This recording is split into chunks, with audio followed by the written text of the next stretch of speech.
Hola, en nombre de Ediciones Macul, el programa de teoría crítica del Departamento de Filosofía de la UNCE y el Departamento de Estudios Hispánicos de la Universidad de California, Riverside, les damos la bienvenida a la presentación del libro Disturbios, Ley, Imagen, Escritura, Excepción, de Elizabeth Collingwood Selby, publicado recientemente en Chile por Ediciones Macul. Para ello contamos hoy con un panel de lujo. Nos acompañan Vanessa Gubbins, profesora de la Universidad de Cornell, Kate Jenks, profesora de la Universidad de Michigan, y Matías Sánchez, quien se nos suma desde la Universidad Metropolitana de Ciencias de la Educación. Yo también voy a salir de mi función de moderador para decir algunas palabras sobre el libro en su momento. Elizabeth Collingwood Selby es académica del Departamento de Filosofía de la Universidad Metropolitana de Ciencias de la Educación, en Chile, y profesora en el Magíster en Artes, con mención en Artes Visuales de la Universidad de Chile. Doctora en Filosofía con mención en Estética y Teoría del Arte. Es autora de los libros Walter Benjamin, La lengua del exilio, editado por Arcis Lom, Santiago de Chile, en 1997, y El filo fotográfico de la historia, Walter Benjamin y el olvido de lo inolvidable, editado por Metales Pesados, en Santiago de Chile, el año 2009. Ha publicado ensayos y artículos en diversos medios, además de varias traducciones, entre las que cabe destacar la biografía de Walter Benjamin, titulada Walter Benjamin, Una vida crítica, escrita por Howard Ayland y Michael Jennings, editada por Tres Puntos Ediciones en Madrid el año 2020. Abrimos entonces los fuegos con la primera intervención a cargo de Kate Jenks, profesora del Department of Romance Languages and Literatures de la Universidad de Michigan. Kate, tienes la palabra, querida.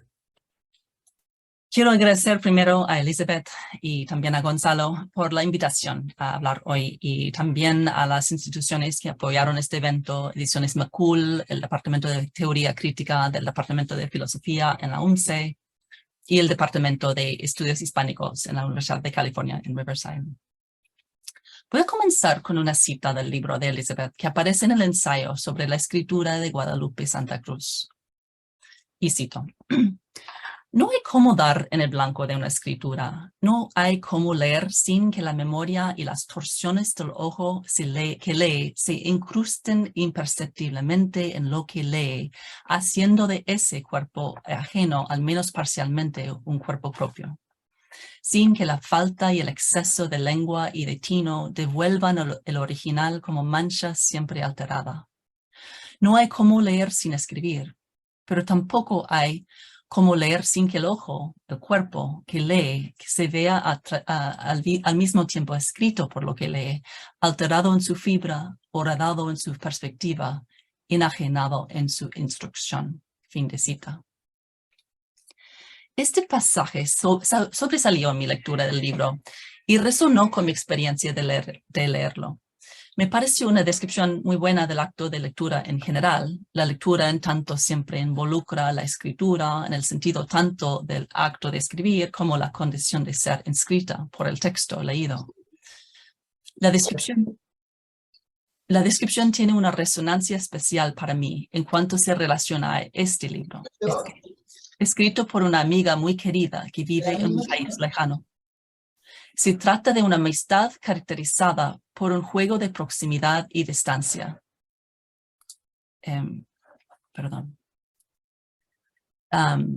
Se trata de una amistad caracterizada por un juego de proximidad y distancia, intensificado por diferencias en nuestras formaciones disciplinarias y diferencias también en las condiciones, convenciones y estilos del pensamiento y escritura en nuestros mundos respectivos. El estilo de pensamiento en los circuitos que yo frecuento en Estados Unidos, por ejemplo, y reconozco que la palabra estilo es profundamente inadecuada, suele ser caracterizado por estructuras de conocimiento un poco más rígidas, como la de la narración sostenida y sostenible, la confiabilidad de los nombres y las distinciones, el este y el aquello, el aquí y el allá, el ahora y el entonces. Tiene poco uso o paciencia por el tipo de interrelacionalidad descrito en la palabra en el párrafo que acabo de leer, por el modo en que los textos u objetos o escenas nos interrogan y o su porosidad y vulnerabilidad frente a los actos de leer, percibir o pensar. En cambio, es el estilo característico de los circuitos intelectuales que Elizabeth frecuenta en Chile está mucho más atento a las dinámicas inestables y potencialmente inestabilizantes del pensamiento y de la escritura, motivado como es más por la libertad y la responsabilidad que el valor académico, respondiendo más a las urgencias del mundo que a los avances profesionales. La diferencia entre nuestros mundos me impactó fuertemente cuando la conocí y leí su primer libro hace más de 20 años. Me quedé, como dice, alterada en mi fibra, horadada en mi perspectiva. Mis ojos fueron escritos por lo que leí. Al leer Disturbios, Ley, Imagen, Escritura y Excepción, reflexioné nuevamente en el juego dinámico de encuentros y distancias relacionado a los procesos de lectura y pensamiento, liberados de estructuras preestablecidas de conocimiento y encarados hacia las múltiples y siempre emergentes urgencias del mundo en que vivimos. Los diferentes ensayos del libro son dedicados precisamente a la tarea de crear espacio para el pensamiento y la percepción en y desde las fisuras de variadas estructuras soberanas, desde la monarquía absoluta a los regímenes modernos del conocimiento, representabilidad y poder que han justificado y apoyado diferentes maniobras del proceso de la civilización, incluyendo los ideales del valor y de la productividad que rigen en nuestro mundo. El libro comienza con la pregunta articulada por Michel Foucault, ¿cómo guillotinar al rey? Una pregunta que Elizabeth modifica ligeramente a ¿cómo no guillotinar al rey? Enfatizando el hecho de que el acto de guillotinar física o simbólicamente reproduce la estructura soberana que intenta interrumpir. Al decapitar la figura que representa el poder, deja espacio para otra cabeza o deja intacto el cuerpo. Los ensayos de este libro buscan otra respuesta a la soberanía, una respuesta que, entre otras cosas, no afirmaría su propia soberanía, así perpetuando la misma lógica a la que responde. A veces esto parece imposible y varios de los ensayos admiten esta aparente imposibilidad. El ensayo sobre la película de Harun Farocki, por ejemplo, que significa el continuum entre la producción y la destrucción en el espacio de la imagen. El ensayo sobre el pensamiento de Willy Thayer, que considera la posibilidad que el trabajo intelectual está ya enteramente subsumido al trabajador colectivo planetario o al capital. Y el ensayo sobre Borges, que parte de la pregunta si queda espacio para pensar o si todo ya está escrito, institucionalizado, determinado. Esta última idea aparece en el epígrafe del ensayo sobre Pierre Menard. Cito, la certidumbre de que todo está escrito nos anula o nos afantasma. Fin de cita. Este epígrafe viene, por supuesto, de la Biblioteca de Babel, una fábula sobre la relación entre la soberanía, el conocimiento y la escritura que enfatiza la distancia entre el mundo aparentemente ya escrito del cuento y la unidad y unicidad de la pretendida Torre de Babel. Debajo de esta diferencia entre la unidad y la diferencia asociada con la escritura, corre una tensión muy familiar en los textos de Borges entre la ontoteología unitaria e inmutable asociada con Parménides, entre otros, y el flujo procesal del pensamiento, emergencia, exposición, polemos, asociado con Heráclito. Elizabeth enfatiza estas últimas cualidades en relación con la escritura de Pierre Menard, describiendo cómo la escritura, la historia y la vida misma transcurren en los intervalos indelebles de la historia, en la cual, a diferencia del tono apocalíptico del epígrafe, nada está escrito definitivamente. La soberanía y la propiedad del texto siempre están guillotinadas o desarticuladas de antemano. Sus posibilidades son múltiples y emergentes. Sin embargo, en los textos de Borges, en los cuentos de Borges, siempre hay otro rey ansioso para imponer su poder, apropiarse del texto. En este caso, diría que este rey es el mismo Pierre Menard, que pregona la superioridad del nuevo Quijote, y también el narrador, su heredero, que celebra los aparentes logros de su maestro y busca preservarlos de lo que reconoce como la errancia del tiempo. Para Tyre, en el ensayo sobre el pensamiento de Willy Tyre, no es exactamente que haya nuevos reyes que buscan tomar poder, sino más bien versiones diferentes del mismo rey, el del capitalismo. Y además que este rey ya ha ganado, ya ha escrito todo lo que tiene importancia en nuestro mundo, lo que nos deja efectivamente afantasmados. Se propone que los términos políticos, tales como la división social del trabajo, la lucha de clases, la revolución misma, son banderas y clichés modernistas mediante, y aquí cito, mediante los cuales se anuncia no el fin, sino la perpetuación del capitalismo. Fin de cita. El pensamiento y la escritura no son más, según Tyre, que el kitsch del capital, alternando entre la monotonía insensata de Sísifo y la conquista épica que reproduce el proceso apropiativo del capital. Esto nos deja en una experiencia de naufragio general, no solo de los barcos de la revolución y de la crítica, sino de todo. Elizabeth lo pone así. No es solo el barco lo que hunde, sino toda la tierra firme también, y no queda nada, ni playa, ni balsa, ni continente desde cuales pudiera avistarse y combatirse a distancia el hundimiento. De todo lo que no sea parte del progreso histórico, proceso de valorización del valor. Pero sugiere que la insistencia en este naufragio sin resto abre espacio para un acontecimiento, un momento de desobra que no puede ser apropiado como una crítica o entendido como crítico, sino más bien como un momento impersonal de la crítica quizás, crítica en tanto exposición y suspensión de toda propiedad, incluyendo la del sujeto o del sentido común, el sentido de una comunidad, salvo la de estar expuestos juntos en la singularidad diferencial. Esta última idea sobre la comunalidad o sentido común, diferentes cosas, yo sé, evoca para mí una relación con la revuelta chilena y los conflictos subsiguientes alrededor de la colectividad que terminaron en la derrota de la Constitución reciente. Vemos repetidas veces en lugares muy diversos cuánto los poderes constituidos invierten para la defensa de sus sentidos y sus propiedades, el sentido de cuánto propio, el sentido en cuanto propio, el sentido común.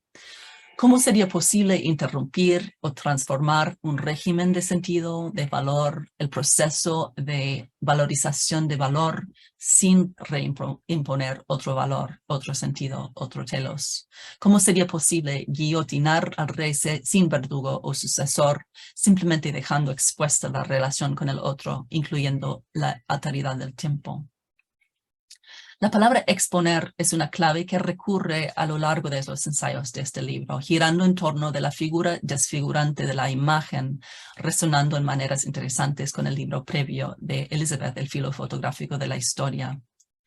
En el capítulo sobre el pensamiento de Tyre, la imagen es invocada en un registro benjaminiano como el sitio de interrupción y suspensión, un acontecimiento que fractura el proceso de la valorización del valor, la lógica y la economía de las relaciones entre medios y fines.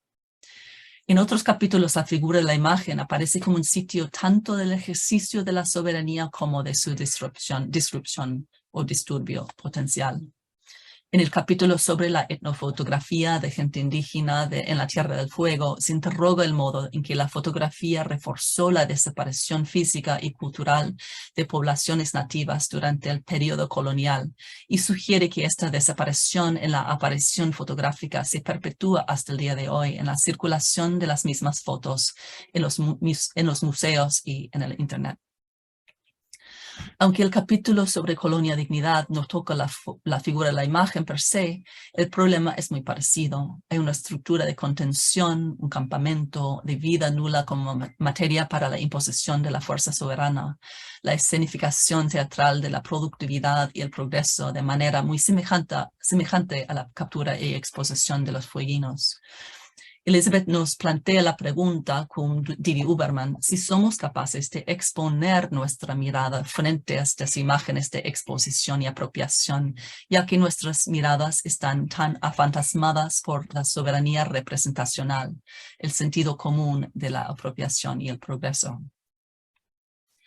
En el capítulo sobre Harun Farooqui se nota cómo las imágenes en la película Erkennen und Verfolgen muestran la relación estrecha entre la visualidad y la fuerza como una imagen del mundo sin fisuras. Como la descripción de la contención de los residentes de Colonia Dignidad y los sujetos capturados por los etnógrafos y los científicos. Hay una exposición del vínculo entre la vida y la vida como la muerte, o mejor dicho, la muerte de algunos para la sobrevivencia de la fuerza soberana. Aunque las imágenes mismas que componen la película no dejan espacio para respirar, Elizabeth las describe como poniendo en evidencia el peso específico y los efectos de su actual clausura. Está en la escenificación del vínculo de la destrucción y la producción, es decir, en el gesto de citar visualmente los procesos de producción, circulación y recepción de las imágenes, que se abre un hiato, un intervalo intransitable en su proceso operativo. El acto de citar y montar el escenario, el montaje en sus varios sentidos, realiza un efecto de exposición que, como lo pone Elizabeth, y aquí cito, obliga a preguntar si y cómo podríamos estar ante la imagen, estando cada vez más en ella, capturados como presas de procesos de producción-destrucción que, en un sentido muy distinto, parecen superar nuestra propia capacidad de ver. Este libro plantea esta posibilidad en diferentes maneras, perturbando varias escenas de la soberanía y variadas soberanías de la escena o la imagen, sin reclamar una soberanía propia. Su escritura gestiona hacia los intervalos en los que podemos vislumbrar la singularidad de lo que nunca fue escrito, para citar a Benjamin, y lo que nunca tuvo rey, leyendo y exponiéndonos a los disturbios en y de la ley, la imagen, la escritura, la excepción. Gracias. Wow, maravilloso. Muchas gracias, Kate. Damos la palabra entonces ahora a Matías Sánchez, candidato a magíster en filosofía por la UNCE, actualmente es becario ANIT en el Magíster de Teoría e Historia del Arte de la Facultad de Artes de la Universidad de Chile y miembro del programa de Teoría Crítica del Departamento de Filosofía de la UNCE. Matías, tienes la palabra. Gracias. Bueno, agradecer a Gonzalo, evidentemente, por la organización de esta actividad, de este encuentro, y sobre todo también a Elizabeth por pensar que yo podía quizás reflejar de alguna manera algunos de los elementos que ella trabaja en este texto. Leo, ni los títulos sobre los lomos, ni sus tramas, ni los índices, ni la encuadernación que mantiene unidas y ordenadas las páginas desde la apertura al cierre, ni el lugar preciso que ocupa cada libro en el espacio pueden sujetar el desborde de la escritura que aparentemente contienen. Todo lo anterior es sostenido por Elizabeth en una suerte de proemio al capítulo dedicado a las escrituras quebradas de Guadalupe Santa Cruz. Cada título, afirma allí también, cada nombre es una especie de cerco trazado alrededor del libro para mantenerlo unido, pero cada título, cada nombre, es también simultáneamente el desaguadero por el que se escurre esa unidad. Identificamos, sigo con la cita, cada libro por su nombre, por su armazón material. Los reconocemos también como unidades diferenciables de otras, sujetas cada una a su propia ley, a un principio y un fin, a un estilo, a un género. Pero el título es también anuncio de proliferaciones y derivas que él mismo no puede ni podrá jamás simplemente contener. El título no se presenta jamás como articulación de lo ya dado. Hasta ahí la cita. Borges, cuyo pensamiento reverbera insistentemente en los pensamientos que el libro de Elizabeth pone a trabajar, sostiene en el idioma analítico de John Wilkins que todos los esquemas humanos son provisorios, que no hay clasificación del universo que no sea arbitraria y conjetural, y que, yendo más lejos, cabría sospechar incluso que no hay universo en el sentido orgánico que esta palabra ofrece. Siguiendo y repitiendo a Elizabeth, diríamos que no hay título, trama, encuadernación, armazón material, fin, estilo, género, no hay índice que fije la propia ley del universo, o, dicho con una famosa fórmula que Descartes aloja en su discurso, no hay índice del libro del mundo, o del libro que el mundo es. Ahora bien, Borges afirma, sin embargo, que dicha imposibilidad de dar con el esquema divino no debiese disuadirnos de seguir planeando esquemas, aunque nos conste que estos son provisorios.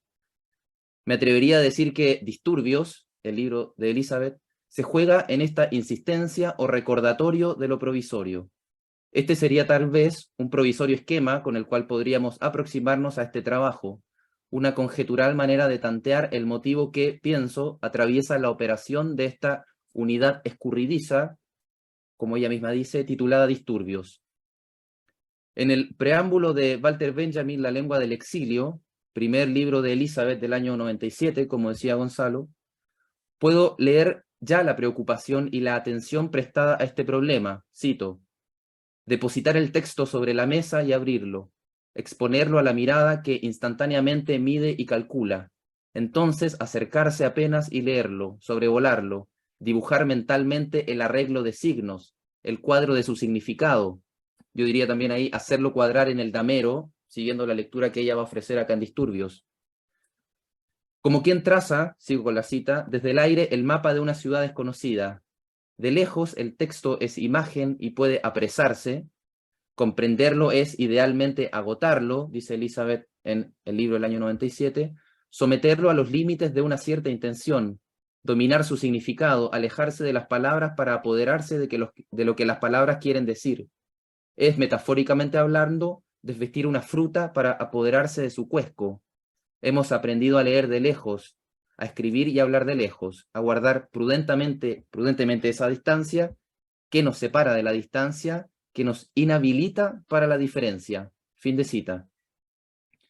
No afirmaría en todo caso que Disturbios repite el mismo problema, a menos que deshaciéndonos de esa lectura sumisa, como Elizabeth dice en Disturbios, de la frase todo está escrito, a menos que enturbiando el procedimiento de la empatía, ese que propone la exclusión de lo ajeno para llegar a lo mismo, como señala Elizabeth en el capítulo sobre el Quijote de Menard, convengamos entonces en el hecho de que en toda repetición lo que nunca acontece es lo idéntico. El diccionario etimológico, esa institución cuya vocación se juega en, como afirma Elizabeth, la preservación y exhibición armónica de los cuerpos excesivos, que las palabras son, esa máquina de producción de distritos y que asigna lugares con vistas a conjurar los, cito Elizabeth, roces que desatarían la discordia.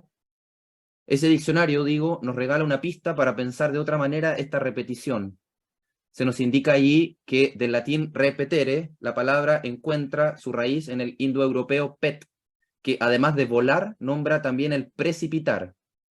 Vocablo este que a su vez, de entre los 5 sentidos que el diccionario de la Real Academia Española de la Lengua le atribuye, destacaría los 3 primeros, entre los que se encuentran el arrojar o derribar de un lugar a otro, el provocar la aceleración de unos hechos y el exponer o incitar a alguien a una ruina espiritual y temporal. Las repeticiones, en este sentido, que Elizabeth activa en sus escrituras cruzadas, en sus escrituras que se contactan o contagian, no solo de un libro a otro, como intentaba yo mostrar recién, sino en esta misma y única pieza que supuestamente Disturbios conformaría, constantemente vuelven a agitar o precipitar motivos, temas, cuestiones o problemas que hacen de cada uno de los 7 ensayos que componen este libro una zona de acople, una encrucijada. Ninguno de estos lugares reposa solo sobre sí mismo. En ese sentido, el libro tiende hacia una, evoco una fórmula de Nietzsche, salvaje policromía, con M, ¿no? Aunque también podría ser con N, si quisiéramos decir policronía como, digamos, multiplicidad de tiempos. A la luz del siguiente, cada ensayo cobra matices que alteran insistentemente su sentido propio. Dicho más explícitamente, si Disturbios no es un libro clásico, constreñido en su extensión por la forma de la unidad temática que lo determinaría, tampoco es, por el contrario, una mera sumatoria de elementos o átomos independientes reunidos arbitrariamente bajo el artificio de su nombre. No es, por una parte, ni un libro concebido a la manera de un universo cerrado en el que cada parte tiene valor solo con respecto a la unidad mayor de sentido, ni es, por otra, una suma de robinsonadas autodependientes. Para aproximarme mínimamente a la figura de disturbios, me serviría nuevamente de Borges, quien, parafraseando a David Hume en ese mismo ensayo, que yo citaba hace un ratito, escribe, comillas, el mundo es tal vez el bosquejo rudimentario de algún dios infantil que lo abandonó a medio hacer, cierre comillas. En el inicio de Fitzcarraldo, por otra parte, de Herzog, una película que insistentemente propone una imagen de lo imposible, se nos aparece una formulación similar a la de Borges. En una toma que sobrevuela el accidentado paisaje de algún lugar de la Amazonía, que a su vez está cada ciertas zonas recubierto de una niebla que impide la visión plena y total del ojo de la cámara que se fija sobre él, Herzog escribe en la pantalla: los habitantes de este sitio llaman a este lugar, Cayaguari Yacú, es decir, la tierra en la que Dios no terminó la creación. Cierre de cita. Ahora bien, de manera apresurada diría que habrían por lo menos dos maneras de pensar ese no terminó la creación o ese abandono a medio hacer. Desde la lectura sumisa, como dice Elizabeth, que lee el todo como totalidad sintética, evidentemente dicha incompletud deriva de un hacer que no ha sido lo suficientemente prolijo, es decir, se tenían las intenciones de cierre y no se fue capaz. Por el contrario, si propongo pensar disturbios como creación no finalizada o mundo infantil abandonado a medio hacer, no es evidentemente desde esa perspectiva. Hay claramente aquí un libro que no está plenamente cerrado porque desde su misma totalidad apuesta por esa aceleración que lo arroja desde su lugar. En la selección y redacción de sus piezas, una lectura mínimamente atenta capta que hay una forma pensada tanto en su disposición como en el uso de ciertas palabras que de uno a otro ensayo van reapareciendo, repitiéndose, y cobrando nuevos rostros. Por ejemplo, el escrito sobre captura, exposición, desaparición etnofotográfica de los pueblos fueguinos, cuarto en el orden que el índice ofrece, vuelve a reclamar atención en la lectura del primer segmento del ensayo final dedicado al caso Colonia Dignidad. El derecho, dice allí Elizabeth, se presenta aquí, es decir, en Freud, en el malestar de la cultura, como salida, como liberación colectiva de la violencia bruta. En otro lugar, se impone sobre la fuerza bruta de los individuos. En otro lugar, la erradicación de la violencia bruta, nuevamente, que porta como promesa el derecho, no podrá resultar jamás del todo efectiva, cierre comillas. Ante esta insistencia de lo bruto como aquello que la cultura buscaría insistentemente erradicar, aunque sin poder realizarlo, resuena este pasaje del ensayo cuarto, el de los fueguinos, ¿no? Historia se le ha llamado a la distancia que separa al animal y al hombre salvaje del civilizado. Historia que a partir del siglo XIX no podrá ya casi comprenderse, escribirse, reconocerse, sino como historia del progreso, historia del triunfo del espíritu y sus fines universales, sobre la existencia bruta, dispersa, gutural y amenazante de los elementos de la materia y de la carne, cierre comillas. Este pasaje de este capítulo dedicado a pensar ciertas fotografías, pero también la historia o a la historiografía como discurso científico, se entrecruza a sí mismo, si quisiéramos, con gran parte de lo que ya Elizabeth había propuesto en su ensayo o libro, El filo fotográfico de la historia, cuya segunda sección, titulada Fotografía, Historia, Historicismo, se inaugura con la afirmación de que, comillas, el siglo XIX, siglo en que se inventa la fotografía, es también, se ha dicho, el siglo de la historia, siglo en el que la historia cobra un valor sin precedentes y, bajo dominio del historicismo, se establece como disciplina autónoma especializada científica. Cierre citas. En fin, volviendo a disturbios, podríamos decir que el libro en su avance va elaborando, entonces, lentamente turbulencias, para decirlo con un pasaje de Guadalupe Santa Cruz que Elizabeth inserta en su ensayo, y cada ciertos tramos las palabras pasan a ser, comillas, un cuerpo a borbotones que no caben en las letras, cierre comillas. Si miramos la portada misma del libro, podemos advertir que la palabra insigne, disturbios, parece sostenerse sobre las cuatro que le subtitulan: ley, imagen, escritura y excepción. De manera quizás un tanto abusiva me atrevería a proponer que Disturbios es un libro cuya operación principalmente se juega en el movimiento que imágenes y escrituras recorren desde la ley a la excepción y viceversa, de manera constante. Ese movimiento que no tiende a definir su sitio en ninguno de estos dos claros es, creo, lo que el libro propone pensar como disturbios. No se trata, por tanto, para Elizabeth de pensar el disturbio simplemente como una excepción consumada, mucho menos como mera ley, Como ella misma afirma al ofrecernos su lectura de las Escrituras Quebradas de Santa Cruz, diríamos que no se trata de un movimiento ingenuo de pura elevación o pura sustracción. Por eso mismo, para concluir, acudiendo nuevamente a la imagen borgiana, el mundo inacabado del infante no habría que pensarlo como una mera elaboración desprendida de todo cálculo o cautela, así como Nietzsche afirma en un fragmento póstumo de sus cuadernos de notas: antes de aprender a danzar de ese modo, es necesario haber aprendido cuidadosamente a caminar. Pienso que los 7 disturbios que este libro nombran, de algún modo, funciona como esa danza que se sustrae a aquella, recuperando un último pasaje de Guadalupe del que se sirve Elizabeth, aquella compulsión por suprimir el polvillo de los remanentes y por descartar todo aquello que está fuera de lugar. Eso, gracias. Gracias, Matías, gracias a ti. Tremendo. Vamos entonces ahora con la intervención de Vanessa Gubbins, profesora del Department of Romance Studies de la Universidad de Cornell. Así que, querida Vanessa, cuando quieras. Gracias, Gonzalo. En las lecturas que estos ensayos proponen, escribe Elizabeth Collingwood Selby en su libro Disturbios, Ley, Imagen, Escritura, Excepción, cito, insisten cuestiones que me han inquietado durante años y que lo siguen haciendo. A estas cuestiones aluden en el título los términos ley, imagen, escritura, excepción. He imaginado este libro como una coyuntura en la que ellos se dan cita e intercambian señales desde sus peculiares emplazamientos. Cierro cita. Este párrafo suelto, sin título, algunas páginas antes del índice del libro, en el lugar que ocuparía tradicionalmente una dedicatoria, un epígrafe o un prefacio, nos indican lo siguiente. Este libro nace de aquello que insiste y en su manera de insistir inquieta. Nos describe esta manera de insistir como dentro de una pluralidad, como intercambiando señales y donando citas, y como situación que genera una coyuntura o que emplaza al libro como coyuntura. Esta es la idea fundamental que intentaré explorar en esta breve presentación del libro de Collingwood Selby.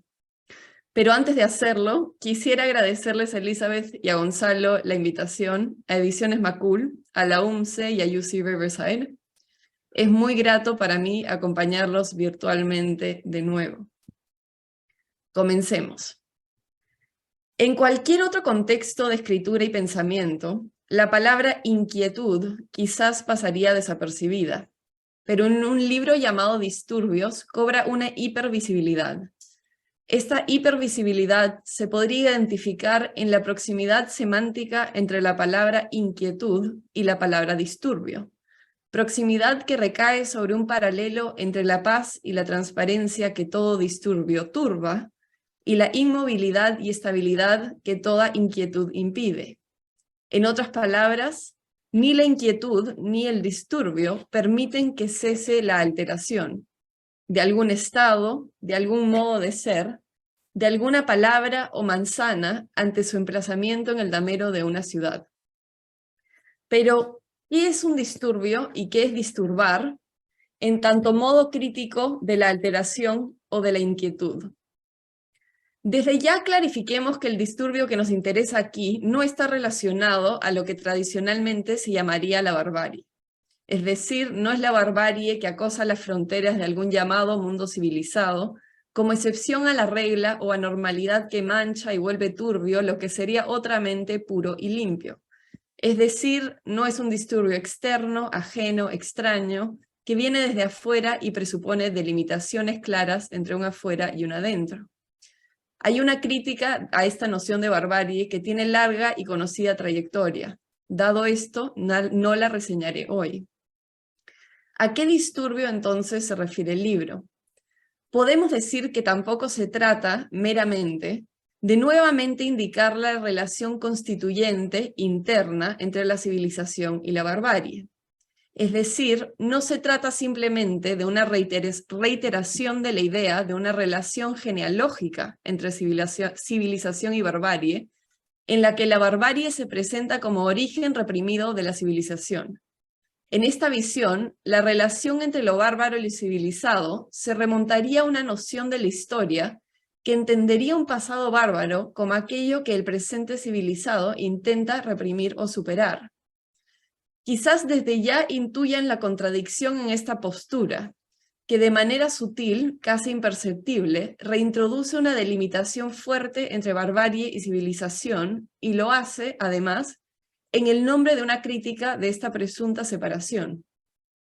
No deja de ser consecuencia de esta visión que el presente se articule de algún modo aún del lado de lo civilizado y se proyecte a un futuro de mayor grado de civilización, por así decirlo. Traigo a colación esta otra manera de conceptualizar la relación entre barbarie y civilización, porque me parece clave afirmar cómo el disturbio de Collingwood Selby justamente no cae en esto mismo. Permítanme aclarar este punto mediante dos ejemplos que nos ofrece el libro.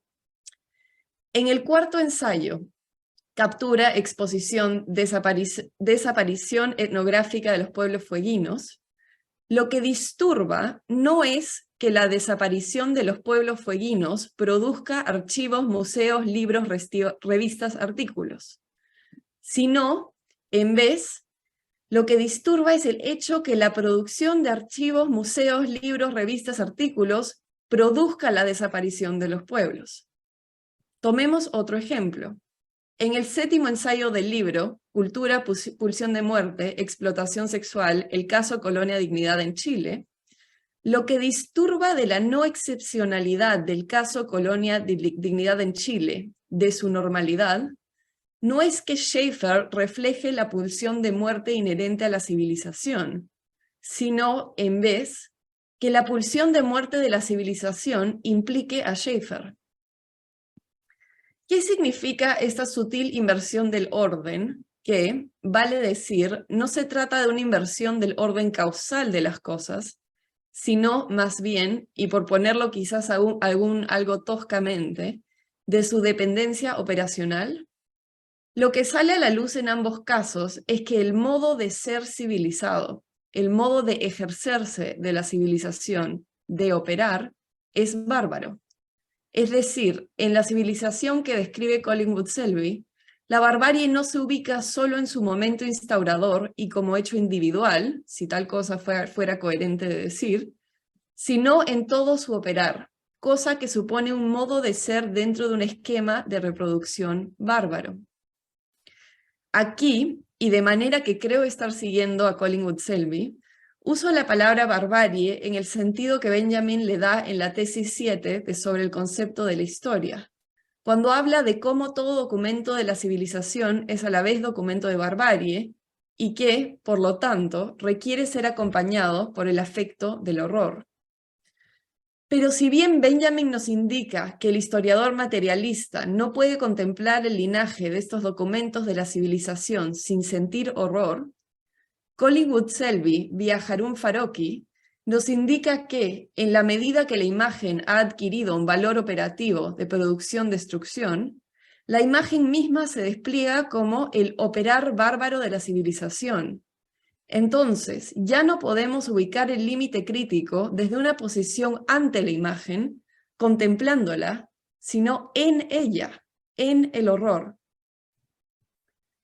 Y sin embargo, y aún así, aunque disturbio se despliegue en este horror como modo de estar en la imagen o de hundirse con el barco, la coyuntura del disturbio que define al libro no recae sobre este horror, sino sobre una noción de disturbar que quizás sea más afín a una barbarie de otra índole, una barbarie con otra manera de insistir. Intentaré decir algo al respecto de ella.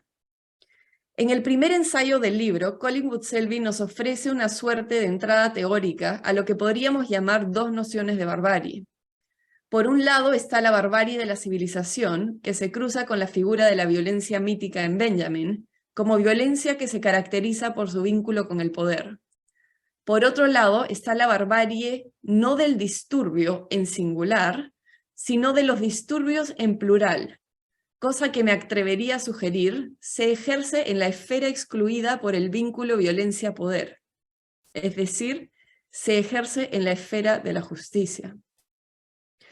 Disturbios, entonces, despliega el disturbio en plural, los disturbios, desde la relación de estos con el desdoblamiento autocrítico de la palabra disturbio entre los dos tipos de barbarie que, siguiendo la lectura de Collingwood Selby de Benjamin, se excluyen mutuamente. Este desdoblamiento se remarca en la separación que implica el prefijo dis y el eco que le hace a la separación que implican las palabras griegas crisis y krinein, raíces etimológicas de la palabra crítica en castellano. Entonces, por un lado, insiste el dis de la crítica, que nos revela las dos hebras entrelazadas que se trabajan en todo el libro como los ejes perturbadores del disturbio, la relación entre la paz social y aquello que se trata como perturbación externa, a pesar de serle interno a su lógica, y la relación de la paz social con lo que realmente la disturba, lo que le es intolerable e inapropiable, y que disuelve toda noción de exterioridad e interioridad. Y por otro lado, y del lado de esto segundo, insiste la pluralidad de aquella S al final de la palabra disturbios y su relación con todo turbamiento, toda alteración, todo navegar o naufragar por aguas turbias. Quisiera proponer, entonces, que según la lógica de este libro, trabajar la separación crítica de estas nociones de barbarie requiere un proyecto desde, en, como, por y hacia cierta pluralidad. Este punto me parece crucial para entender las cuestiones que insisten en el libro. Primero, desde su modo de insistir, otra palabra que también altera, dicho sea de paso, y segundo, con respecto a la relación de alusión, donación de citas y señales, que estas cuestiones pueden tener con los términos ley, imagen, escritura y excepción.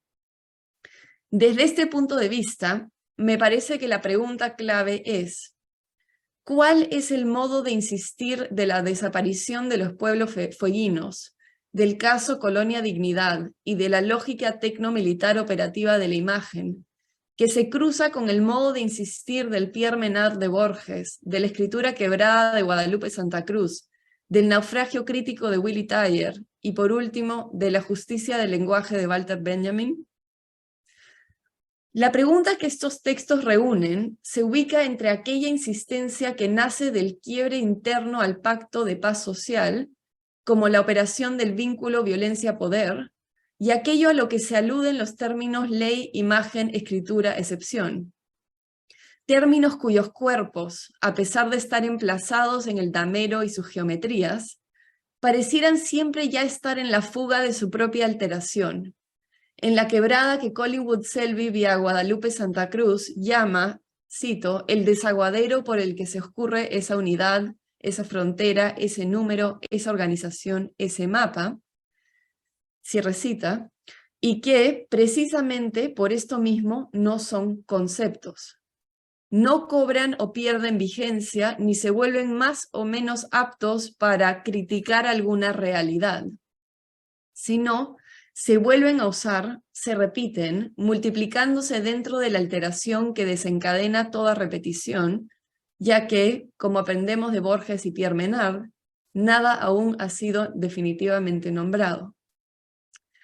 Para concluir, permítanme sugerir que en Disturbios no se trata más de promover el verdadero estado de excepción ante la normalidad del estado de excepción que vivimos, cita de Benjamin con la que concluye el libro, dicho sea de paso, como figura por sí sola, sino de cierta traducción de esta imagen en la figura del hacer proliferar disturbios. Disturbios cuya diseminación requiere, efectivamente, la articulación de la pregunta por lo que realmente turba el pacto de paz social, es decir, lo que realmente quiebra el vínculo violencia-poder, pero al lado de otras dos preguntas a las que esta pregunta siempre ya les está en deuda. ¿Quién y desde dónde se disturba, de modo que ni se toma la posición del rey, ni se abandona el barco? ¿Y cómo se disturba para que el ejercicio de separación de la crítica no reduzca ninguna ambigüedad y se mantenga en vez en la pluralidad a la que las palabras ley, imagen, escritura y excepción dan cita. Disturbios varios, entonces, como figura o figuras que se cruzan con la figura de la verdadera excepción de Benjamin, en cuya diseminación en el libro del mismo nombre, esta figura anterior empieza a girar, quizás turbada en su propia promesa de alterar. Gracias. Wow. Muchas gracias a ti, Vanessa. Siempre es un gusto escucharte. Bueno, yo también quisiera, antes de darle la palabra a Eli, salir un poco de mi función de moderador y decir algunas palabras sobre el libro. Bueno, en el libro de Elizabeth Collingwood Selby hay una reflexión sobre las diversas acepciones del término crítica, ¿no?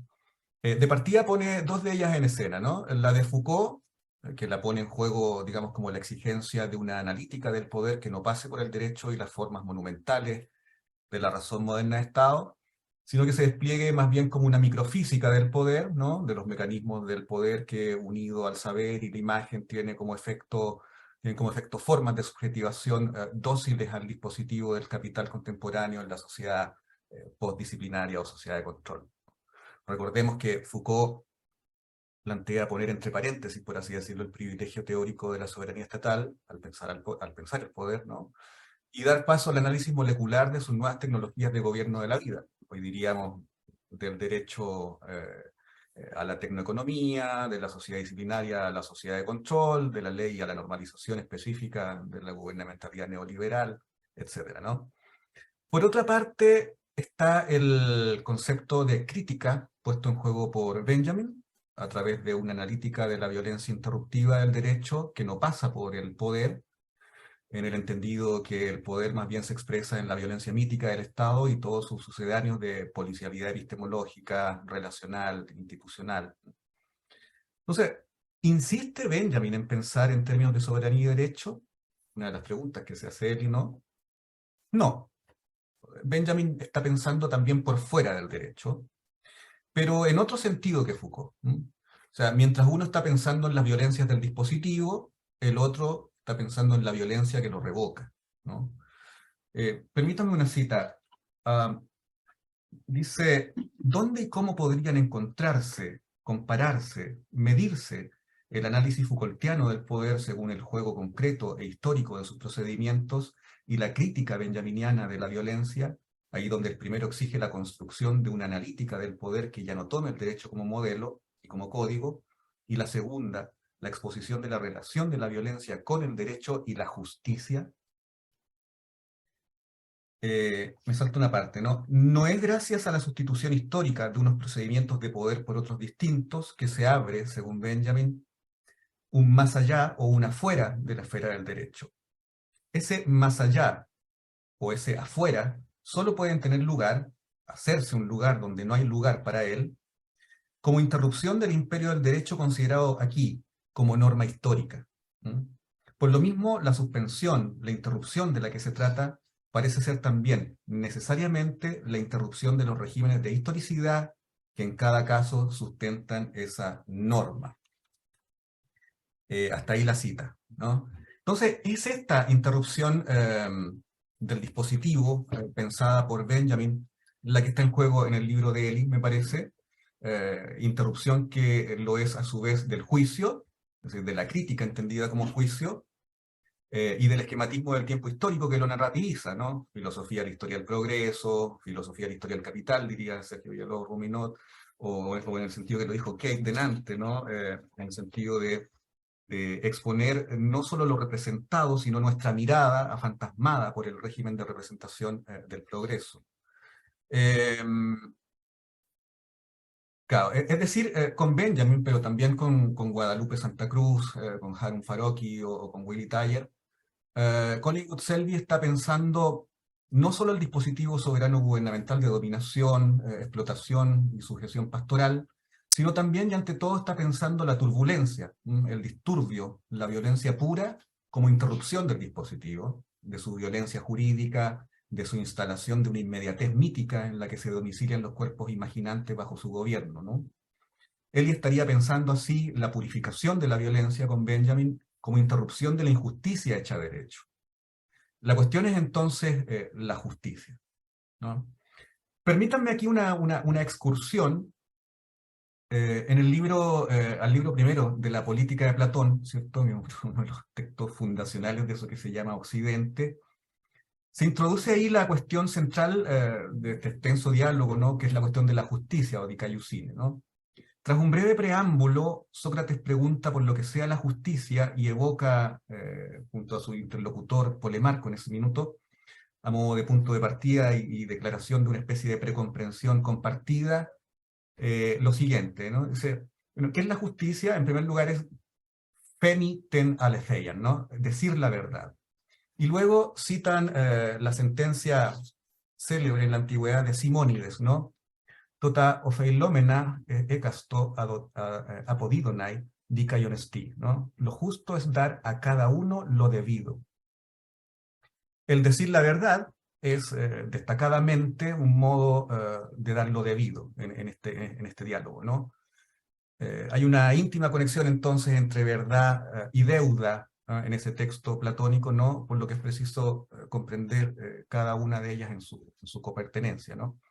Lo justo es dar lo debido, y lo debido es, ante todo, la verdad. Entonces, si recorrimos este círculo, ¿no? Si recorremos este círculo atendiendo primero a la noción de lo debido, todo ofeilema, ¿no? Sócrates en el diálogo discurre mostrando que no se trata simplemente de devolver lo prestado, es otra cosa lo que ha de querer decir la aparentemente obvia, pero más bien enigmática sentencia de Simónides. El verbo griego ofeilo dice deber, estar obligado a, tener que, haber que, tener que cumplir con lo que se espera de uno, ¿no? Si nos retrovertimos ahora a la Odisea de Homero, encontramos un par de ejemplos del uso de la palabra dike, que se traduce usualmente por justicia, ¿no? Que nos pueden dar alguna pista acerca de la deuda de la que aquí se habla, ¿no? Un primer ejemplo se halla en un pasaje en el cual Penélope le hace ver a los siervos que Odiseo era un buen señor, dado que nunca fue cruel ni soberbio, testidique theon basileón, ¿no? Lo que es la divina dique de los reyes, o lo que es la divina justicia de los reyes. Y otro ejemplo es el siguiente pasaje en el cual el porquerizo Eumeo, al encontrarse con su señor de vuelta como náufrago en la costa de Itaca, pero sin reconocerlo, lo invita a su choza y le ofrece de comer y beber, diciéndole que con la mejor disposición le da lo poco y mejor que tiene. Hegar don dike estin aei didioton, ¿no? Pues tal es la dique de los siervos como yo, siempre temerosos. En ambos pasajes, la palabra dique remite a su acepción primitiva de camino, orientación, sentido, ¿no? Es también sugerente al respecto el hecho de que se use en griego la expresión adverbial diken, para referir al modo de algo, ¿no? Al modo de algo. Es decir, para nombrar la orientación o el cómo regular en que algo o alguien se muestra o se comporta, ¿no? Griegamente pensado, la dique sería el curso normal o natural de las cosas, ¿no? En el plano específicamente ontológico-político, la dique es la ruta que habitualmente sigue el comportamiento del hombre, que se modula usualmente según la clase y ocupación de cada uno. En los pasajes de Homero citados a modo de ejemplo, lo que se espera del rey, ¿cierto? Y lo que se espera del siervo. Actuar katadiken, según la justicia, es comportarse como es la costumbre compartida, según lo usual o habitual, comportarse como se debe, etc., ¿no? Pero la pregunta aquí es, ¿desde dónde se determina esta deuda? Volvamos a Chile, a través de una cita del libro.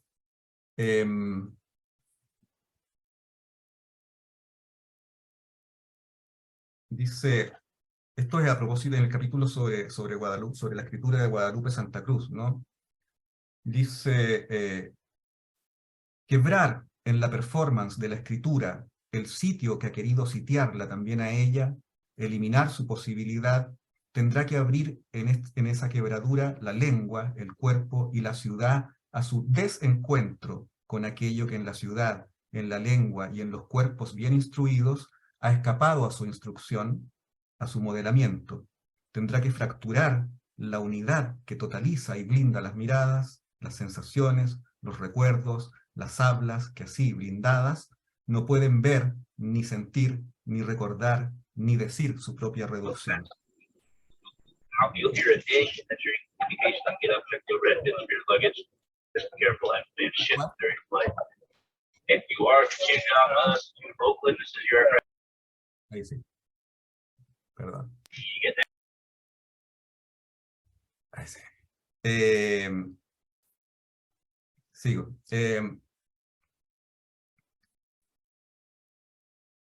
No es por levedad, esta cita de Elizabeth, ¿no? No es por levedad, entonces, que los cuerpos en estas escrituras logran interrumpir el régimen de su clausura.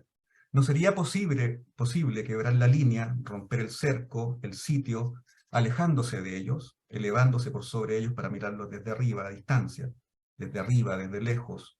Lo que se ve es el damero, la regularidad del mapa bien ordenado. El ojo que así mira sujeta su mirada a ese mismo ordenamiento.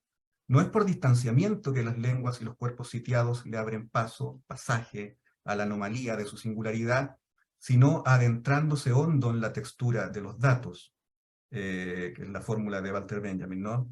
Es por contacto, por roce, por fricción. Hasta ahí la cita. Volviendo a Chile entonces, ¿no? Lo que en la revuelta del 18 de octubre se dio en llamar el encontrarse, a propósito de este roce, de esta fricción, ¿no?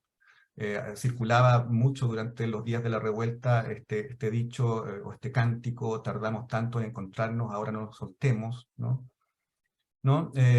Entonces lo que se dio en llamar el encontrarse es posible en la medida en que se destituye o se desnaturaliza o se interrumpe, digamos, un régimen de producción opresivo, ¿no? La metrópolis capitalista no es otra cosa en ese sentido que la monumentalización de una de las últimas grandes revoluciones victoriosas en la forma de un régimen, la revolución burguesa contra el antiguo régimen, ¿no? Por eso es tan importante también pensar la diferencia entre, por una parte, el tiempo de la revuelta, no datable historiográficamente ni monumentalizable como régimen, y por otra parte el devenir régimen de las revoluciones monumentalizadas arqueoteleológicamente, uno de los sellos trágicos, digamos, del devenir revolucionario del siglo XX.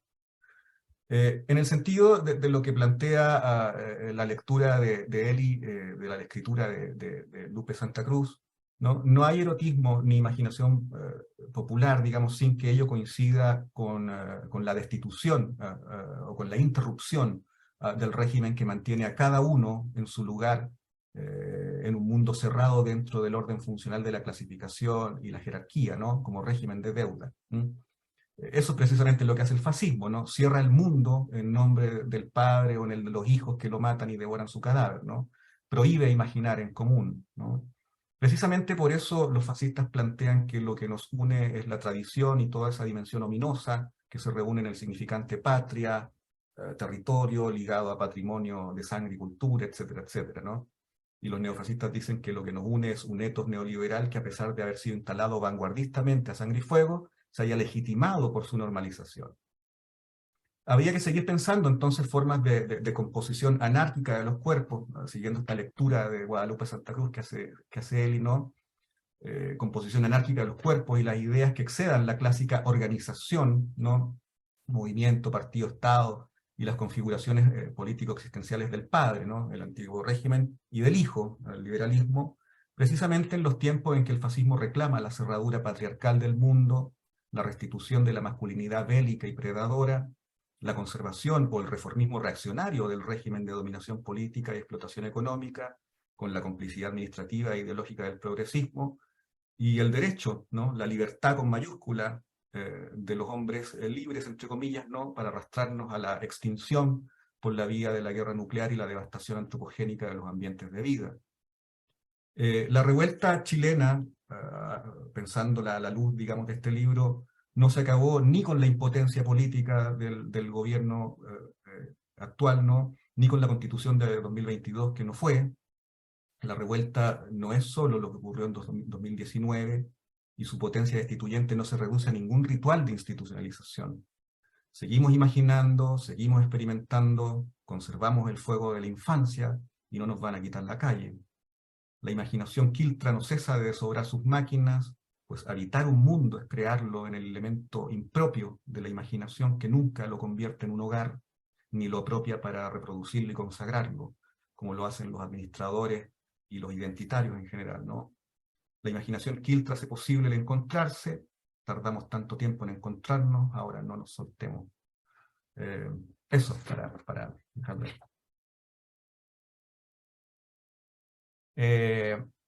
Entonces, le damos la palabra a la autora, a Eli, ¿no? Para que nos diga algo sobre estas presentaciones maravillosas, ¿no? Y sobre su libro, y si se abren preguntas también, para que abramos a una pequeña conversa. Eli. Bueno, sí.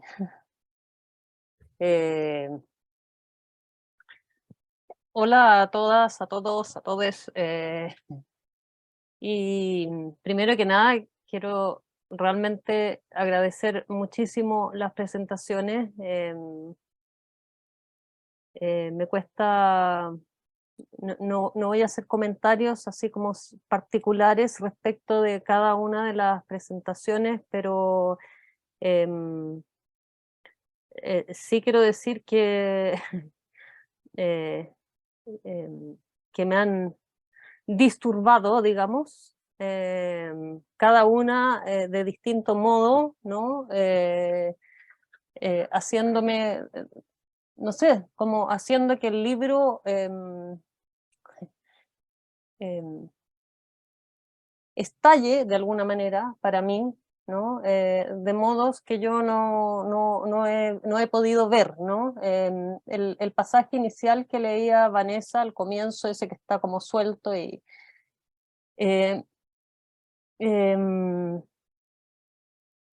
efectivamente es un pasaje que dice algo de mi relación con el libro, pero hay algo que no dice, ¿no? Es decir, y que es todas las dudas, las incertidumbres, las vacilaciones respecto de si efectivamente este libro iba a, no a transformarse en un libro como totalidad, pero tampoco ser, como decía Matías, una simple sumatoria de elementos, ¿no? Bueno, que se parecen en algo, digamos, y por eso están ahí juntos los elementos, digamos. Y las lecturas que acabo de escuchar realmente me han impresionado, porque cosas que pensé que no se iban a leer, digamos,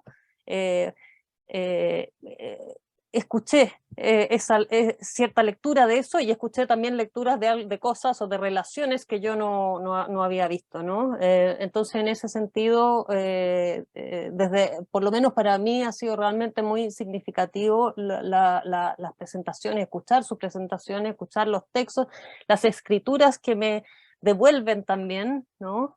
Que devuelven a esa otra escritura. Y en ese sentido, claro, hay, digamos, apuestas en el libro que yo creo que tienen que ver con una escritura en cierto sentido colectiva, ¿no? Que un texto nunca es un texto en sí mismo y por sí solo, requiere de alguien que lo lea, ¿no? Y las lecturas que he escuchado hoy, digamos, a mí realmente me han impresionado mucho, porque han expuesto, ¿no? Cuestiones que a mí me importaban mucho, por ejemplo, la cuestión de lo imposible, ¿no? Y sin embargo la necesidad de seguir pensando, de seguir apostando por esa imposibilidad, ¿no? Y eso muy conectado, digamos, a una apuesta política, ¿no? En el libro. La cuestión de la indecisión, ¿no? La cuestión de lo provisorio, que mencionaba también Matías, ¿no? Son cuestiones que aparecieron de muchas maneras en ese cruce entre ley, imagen, escritura, excepción, pero aparecieron, digamos, con cuerpo, ¿no? Para mí, en lo que escuché.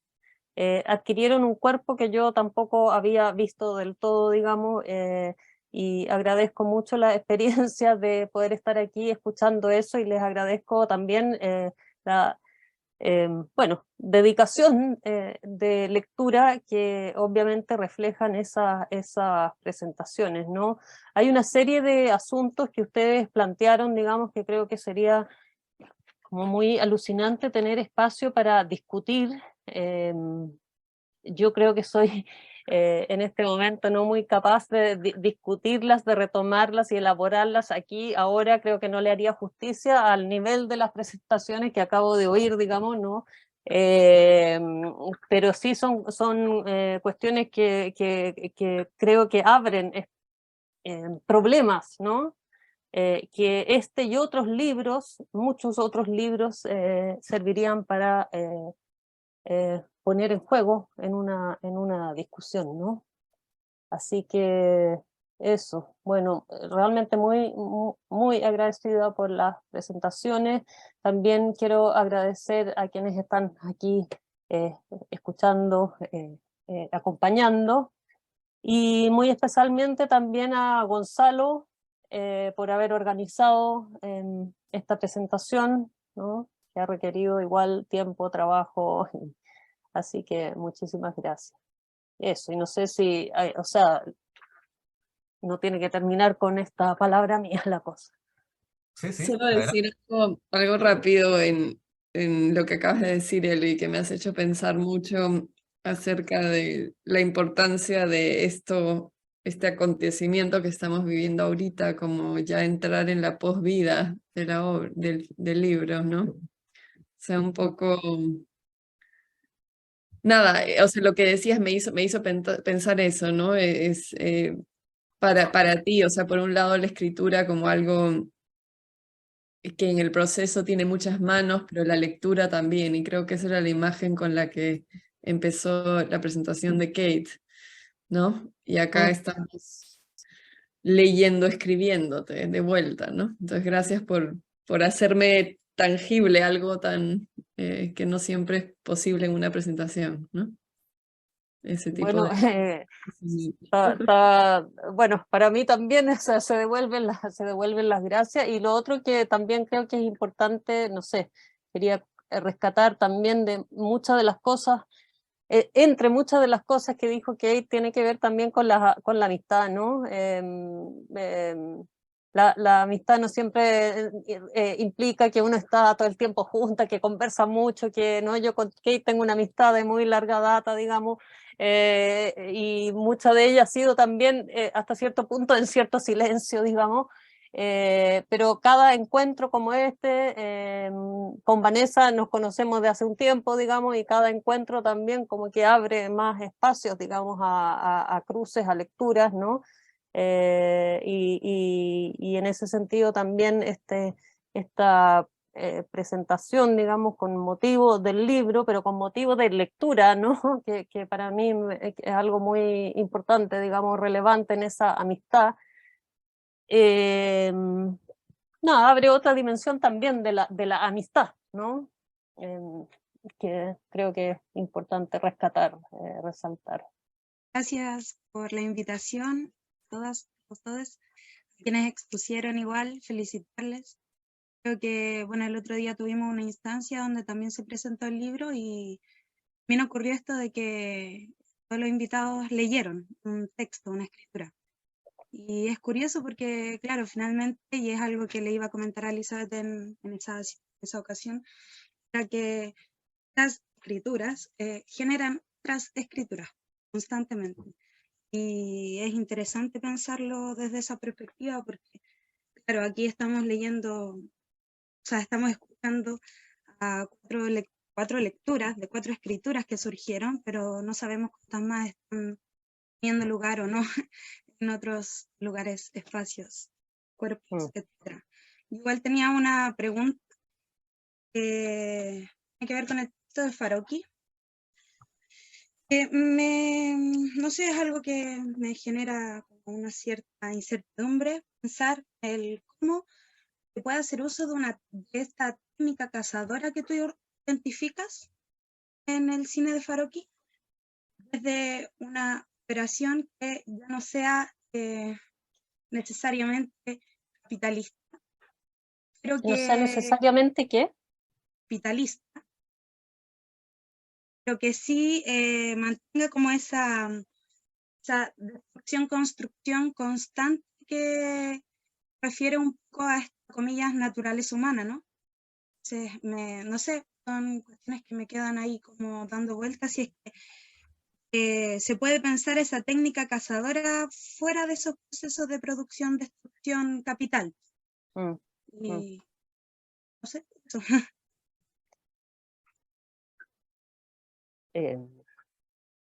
O sea, después de escuchar las presentaciones, diría que quizás soy la persona menos indicada para responder esa pregunta. No. Igual eso yo creo que te ayuda a ti también a generar otra fórmula para lo mismo, ¿no? Sí, sí.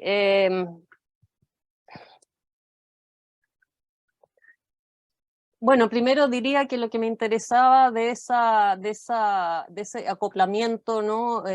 Técnico humano a partir del cine Farocchi no era simplemente el acoplamiento, por decirlo así, de lo humano natural con lo técnico, sino también cómo ocurre ese acoplamiento en un contexto histórico particular, que es el contexto del capitalismo, digamos, ¿no?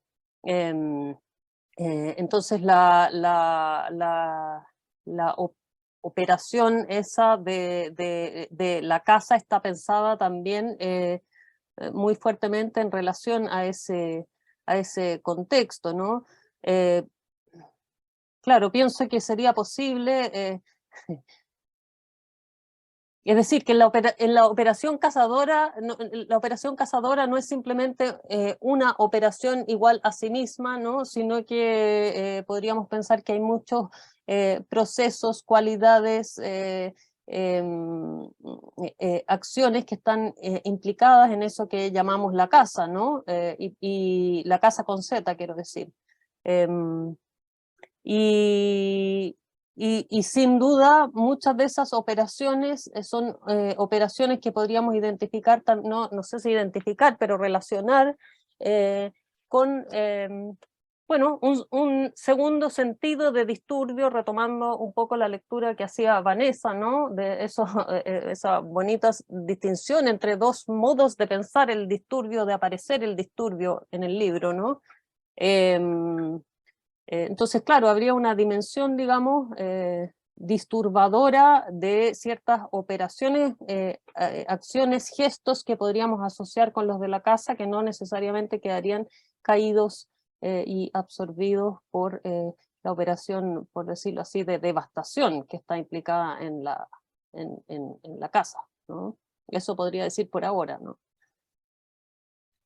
Gracias, Eli. ¿Puedo? Acerca de lo Sí, mismo. pues. Yo no sé cómo preguntarle al moderador en este caso. Sí, esa parte a mí me parece muy interesante, ¿no? Porque por una parte da cuenta de una lectura no humanista de la técnica por parte de Farocchi, que a mí me parece muy, muy clave, ¿no? Porque remite, podríamos decir, a ese tránsito del paradigma, o sea, por una parte al tránsito del paradigma de la caza, recolección, ¿no? Al paradigma civilizacional más bien agrícola pastoril, yendo a dar, digamos, a esa especie de tecnología de crianza pastoril, ¿no? Que recorre desde la familia, la educación, la hegemonía, la historia con mayúscula, etcétera, ¿no? Hasta esta interfaz ampliada, ¿no? Que tú ahí estás pensando también como lo está exponiendo Marx en El Capital, ¿no? Donde el hombre es sujeto y objeto, ¿no? de las estructuras de saber-poder, y en ese sentido un producto de la interfaz, hoy día podríamos decir incluso cibernética ampliada, ¿no? Que produce sujeto y objeto. En ese sentido, por una parte, un pensamiento no humanista de la técnica, pero por otra parte también ligarlo a la cuestión de la interrupción, que está en juego como una clave del libro, en términos de lo que, por ejemplo, Julián Coupat llamaría elementos de descivilización, ¿no? O sea, la interrupción como también una política de descivilización en ese sentido, ¿no? pero me interesa mucho esa forma de pensar la técnica ahí, ¿no? Donde la granja de crianza, la casa, la granja, la crianza, en fin, todas esas técnicas, digamos, que constituyen lo que también Foucault ha llamado la biopolítica, ni siquiera está en manos del hombre, ¿no? O sea, nunca los tuvo, que es lo que planteas tú ahí, como lo dices, ¿no? O sea, en ese sentido, el hombre, entre comillas, como efecto de la técnica y no ella un poder de él, ¿no? Sí, aunque también hay algo, digamos, quizá un momento histórico donde esa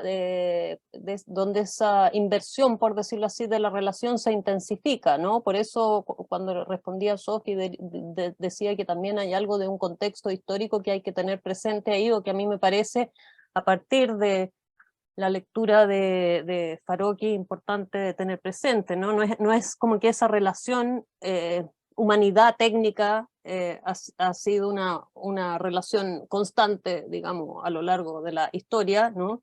La propia historia sería también un efecto de esa relación, ¿no?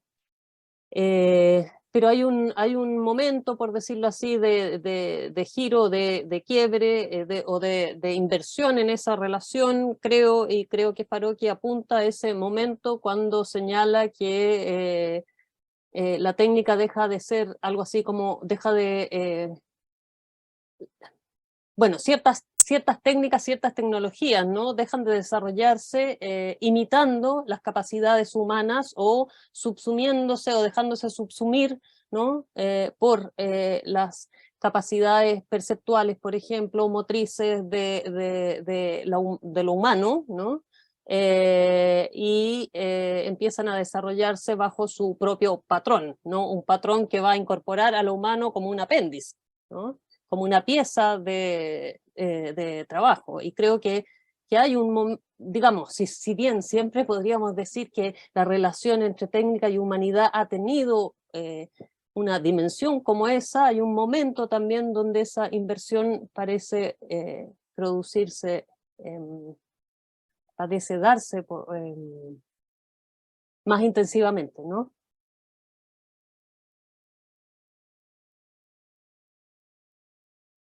¿Más intervenciones? ¿Está ofrecida la palabra?